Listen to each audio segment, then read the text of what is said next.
It me reporting whatever the fuck I want. You don't own me, Whatever. You should be scared. It's tea time.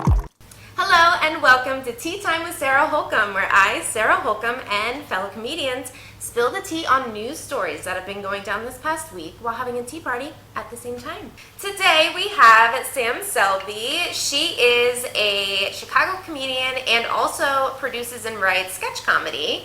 And Trashy Tina. She is a comedian in Chicago and also produces a show every other Tuesday at Kale My Name, which is an amazing vegan restaurant here in Chicago. Let's get into the tea.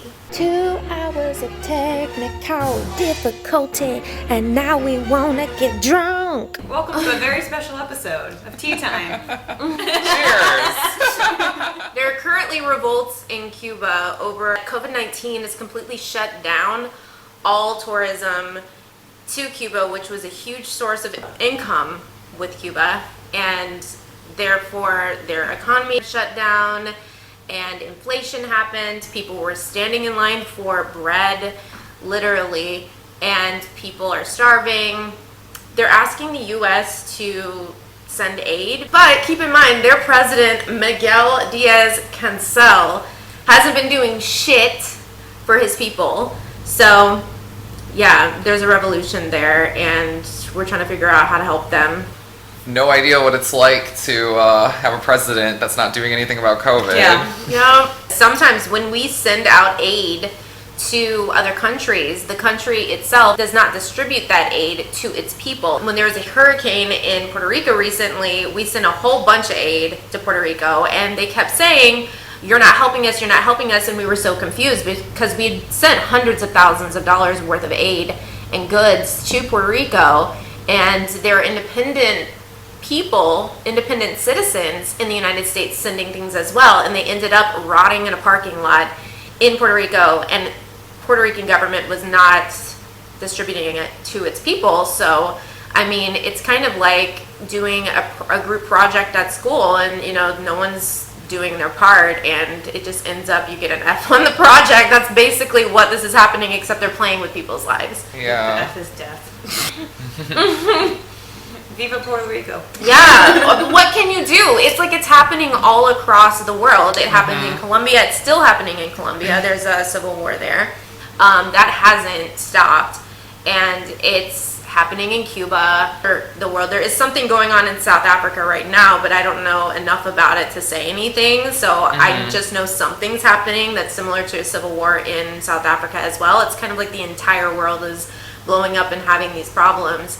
And like, what can you do? Like, I can't even have tea time over that. Like, we have to drink. Yeah. An actual living queen. Okay, so actually, this woman from Detroit, but she might as well be a queen because this girl is a bad fucking bitch. So this woman from Detroit, she got her Mercedes-Benz stolen, and for 2 days tracked down the man that stole her car, found him in a barber shop. In 7 days west, getting his dreads twisted. Look at my car. And like says to him, is that your Mercedes outside? And he goes, no. And then she says, yes it is. And she starts beating him up. Excuse me, you got that Benz out there? Yes you do. And then pulls him by his hair out of the shop, literally dragging him like a freaking rag doll. Oh my god, like the energy is just amazing. She was really smart too, because she straight up slashed her own tires because she was afraid he was going to take off again. I slashed all the tires and I thought that he was going to take off, and I didn't know how long it was going to take for the police to pull up.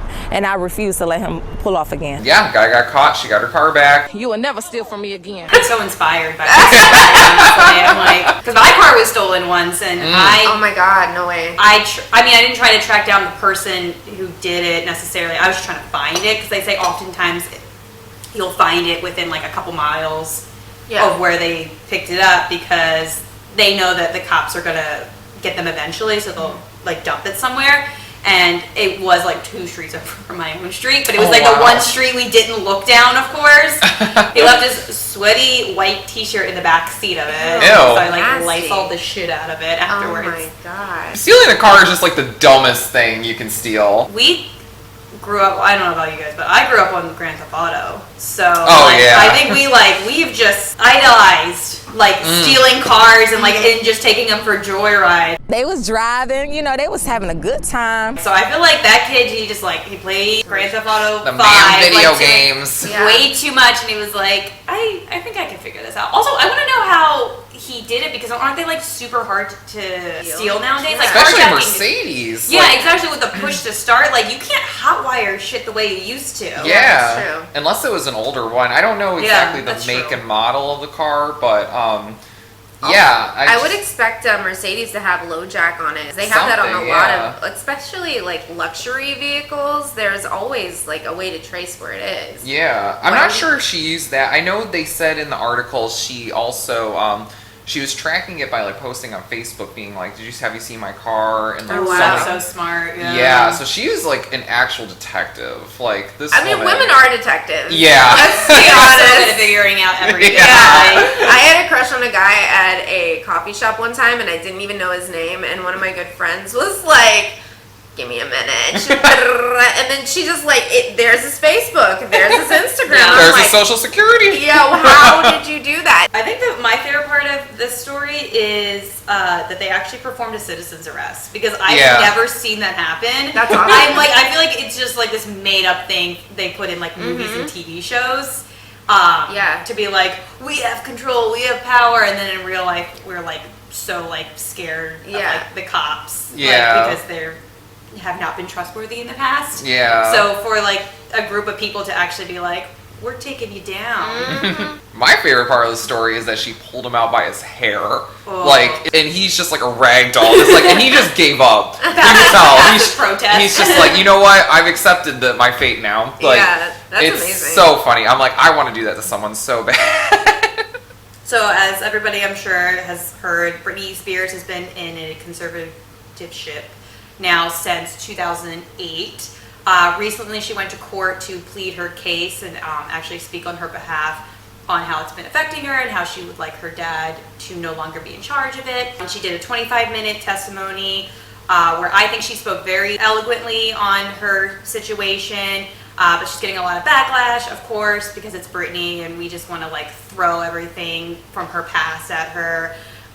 And people were saying that she wasn't coherent, that she was crazy, and she doesn't deserve to be free. And so I kind of wonder who is saying this though. I couldn't imagine a woman saying that. I feel like there's always a propaganda behind situations like this. Oh, absolutely. Yeah, I feel like a lot of the times it's an organization being paid, or her dad's paying them with her money that she's been paying him for the last 13 years or whatever. Absolutely. Just making her, because to us, we see it and we're that doesn't sound crazy. No, absolutely. Person. Also, if you can read the testimony, you can listen to the recording. She is completely sane and coherent. If any part of it sounds crazy, I think it's that she's just sad and absolutely. Yeah, because newsflash, she's a human being. Yeah. How can they say that she is not mentally stable, but still push her to work like a dog? Yeah. Yeah. You don't push someone who's not mentally stable to work like a dog. That is cruel and unusual punishment. And then they take all of her money. It doesn't make any sense. They're pushing her to work so they can take her money. It's so obvious that this is slavery. Yeah. It seems like it would be an open and shut case, but they're just playing, I guess, with, that's the law, whatever. Yeah. Well, also, it's brought up a lot of issues with conservatorships in general now, and how they're just it's an abusive system in general. Because it started for older people who couldn't take care of themselves, and they're appointed a guardian. But now they're showing how abusive and how out of control it can get, where it's this woman who just honestly just kind of went through a hard time. Also, can we go talk about that for a second? Her past, of when she shaved her head and she beat a car with an umbrella. I don't know, not that crazy. I feel I would do something like that. Yeah, well, I heard she did that because she didn't want publicity taking pictures of her anymore. Yeah, exactly. Which I'm that makes sense now. We all thought it was just a nervous breakdown, but right. I mean, it was probably partially that, but more of just she couldn't handle the pressure, and she's leave me alone. Yeah. Yeah, in that moment, from what I heard, she was actually in the middle of trying to pick up her kids from her ex-husband's house, and he wasn't letting her have them. Yeah. And she freaked out, and of course the paparazzi were there, and she turned her rage on them. And that's what that whole scene was, and then they made it look like she was crazy. And ever since then, they put her in the conservatorship, they've taken her money, they've made her work like a dog. It just doesn't make any sense. I know that any single one of us would do the exact same thing. Yeah, like, it happens. Like, people get angry, people get emotional, you know. People like were going off on her because like, you know, she shaved her head, but I feel like if she did that now, it'd be like trendy. Exactly. See, if Miley Cyrus shaved her head, exactly, it would become the next trend. It was just because it all happened in like the same like 6-hour period. She's like psychotic, but like now it'd be like, oh, she's like on trend. She's a feminist. Exactly. And she grew her armpit hair out. Something I saw on MSN, so it's super legit, was that they were talking about conspiracy theories that turned out to be real, which I love these. On MSN, they were saying that John Lennon was under surveillance from the FBI and CIA for his anti-war songs, just for his songs. So they were like tapping his phone line, they were putting bugs in his house, just because of his songs. And it's like, I thought this was America, like land of the free. Yeah, if you're gonna get John Lennon for anything, it ain't gonna be that. Yeah. Like, it should have been for beating his wife, but we'll talk about that in the next episode. Did he really beat her? Oh my god, yeah. I had no He idea. even admitted to it. Like, there was like an interview of him saying like, oh, I treated the women in my life horribly, I feel bad about it, but like he never was like, oh, I should have never done it. It was just kind of like, yeah, I feel bad. Yeah. Well, a man who thinks he's bigger than you. Peace. So you forgive me, right? A man who thinks he's bigger than Jesus. I mean, like, it's gonna be his wife. I believe that because they did the same thing with Martin Luther King Jr. Really? Yeah. I mean, I'm not surprised. I don't know why I'm actually surprised. Wow. Wow. And then they killed him? This country's racist. Wow, I couldn't believe it. Super corrupt. It was later found out that the head of the FBI at the time, he was the one that sent the anonymous letter to Martin Luther King, basically insinuating that he should kill himself. Have you guys heard of this before? No, The actually I original haven't. Regina George. Yeah, basically. Yeah, look it up. Look it up. He got, it was like, I think it was before the march on, Selma. He got a letter to his house anonymously, and it said, like, basically he should kill himself or, like, something bad might happen to him. Like, it was just super threatening. He went ahead and did what he was doing, and it was later tracked that it came from the head of the FBI, and they were, like, tracing him and following him and stuff. I would not trust the FBI. It's kind of like, are they on our side or are they not? Like, I kind of feel like the FBI runs the country and doesn't really care about our laws. There's so much in here actually about the FBI. This is a really weird one, and I actually checked this and it's true. There's actually a link between the supposedly secret organization that rules the world, which is the Illuminati, or so they say, and the NSA. Just type in Illuminati backwards into a web browser, and it will take you directly to the NSA website. I tried it. It works. Wow. Yep. Shook. I know. It's like when people used to say that if you reverse Zeppelin records, you would hear like the devil speak to you. I feel like it's like that. Yeah. Like now we're reversing Websites. and the devil appears. I do believe there's a secret organization, but I feel like the Illuminati is even like their cover. Because like, why would they let anyone find out? You know, Yeah. if they really are a secret organization, like literally running the entire world, they're not going to let anyone know what that is. Yeah. You know, if they have a name, they've probably had dozens of names, and they use it as covers, you know? So, like, it used to always be, like, the Freemasons, and then it was, like, the Illuminati, and, like, I'm sure even before there was something, you know? It's kind of For all the nerds out there. I feel like it's kind of like when you're growing up with your parents and then they find out you smoke cigarettes and you're like, well, yeah, okay, I'll let you know that. that part about what I do. Well, but you there's know a what lot the more. hair's actually doing. Yeah, and it's probably, it is probably like that. That's a good I'm point. gay. Yeah. Operation Mockingbird spied on members of the Washington Press Corps and paid journalists to publish CIA propaganda. That was also a proven conspiracy theory. So basically that just means that the CIA was in charge of the media, which is exactly why I kind of started this. I don't know if you guys knew, but like I was a reporter in DC. Oh, and cool. yeah, and I stopped doing that because they are completely in control of everything that you put out. And I mean, we learned that in university and college, but I didn't see it for myself until I was actually working in DC, and I was trying to kind of like go up the ladder in the ranks. I just gotten out of college, and I was like, oh, this is kind of the stuff I want to report. And they're like, nay, we're going to say this about this, and we're going to use these words. And it was almost like they wrote it. Why am I here?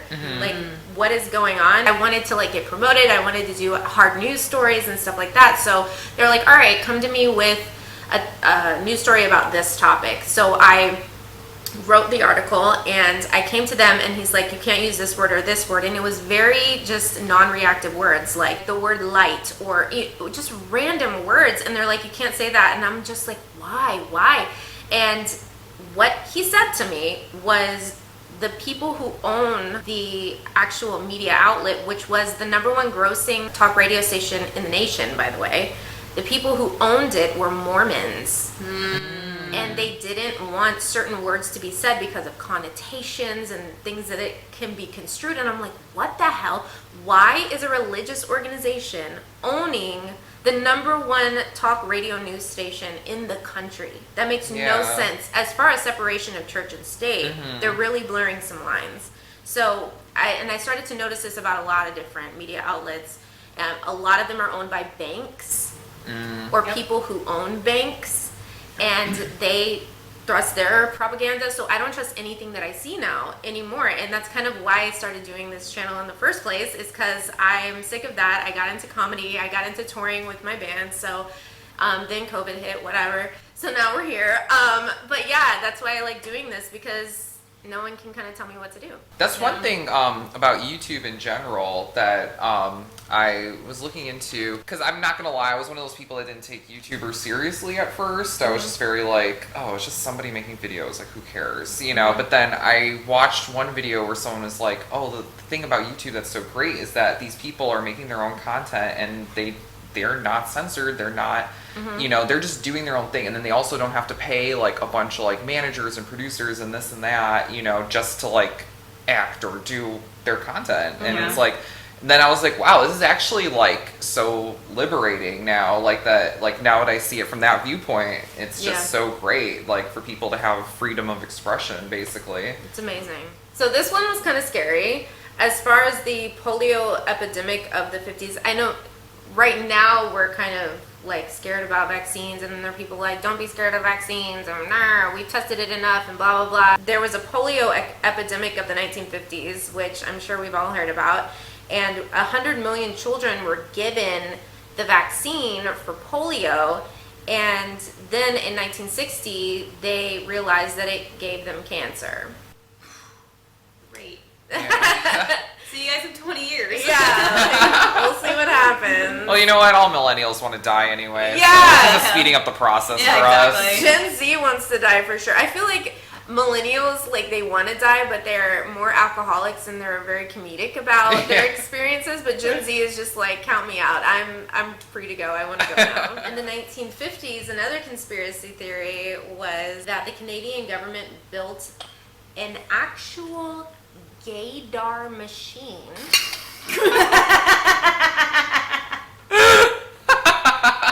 It was called the fruit machine. Oh my god, that is amazing. Could you get any more offensive? That's insane. The testing was done by exposing subjects to same-sex erotic images. Hot. And analyzing their pupil dilation. Like anytime you look at a naked person, your pupils dilate. Yeah. You're not attracted to them. You're like, oh, that's That's Yeah. what they look like. They're saying a lot of employees actually lost their job over that. Wow. That's insane. That actually happened. What's going on in Canada? Like what? This is in the 50s? Yeah. I thought Canada was the woke country. I know. These conspiracy theories that have been proven actually have went on and on. I just kind of stopped looking at it after a while. I was like, Jesus, there's so many. So that was the tea with Sam Selby and Trashy Tina. Thank you so much for joining us, and we'll see you back here next time. Bye.